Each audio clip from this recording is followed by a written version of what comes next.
আসসালামু আলাইকুম রহমতুল্লাহি ওবারাকাতু। হাদিস: তিন ধরনের ব্যক্তির দোয়া আল্লাহ পাক ফেরত দেবেন না।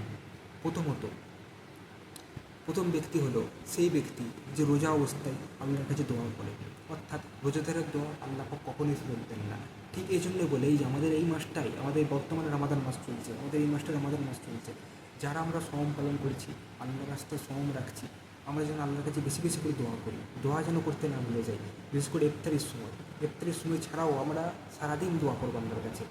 যখনই আমরা সময় পাবো তখনই আল্লাহর কাছে দুটি হাত পেতে আমরা দোয়া করবো, কারণ আল্লাহ পাক তো বলেই দিয়েছে রোজাদারের দোয়া কখনোই ফেলতে হয় না। রোজাদার যখনই আল্লাহর কাছে দোয়া করবে তার দোয়া আল্লাহ পাক কবুল করবে। দ্বিতীয়ত যে ব্যক্তি, সে হলো ন্যায়পরায়ণ শাসক। আল্লাহ পাক ন্যায়পরায়ণ শাসকের দোয়া কখনোই ফেরত দেবে না।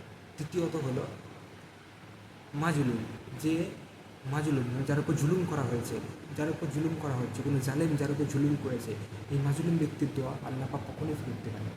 মাজলুম ব্যক্তির দোয়ার মাঝে কোনো পর্দা থাকে না।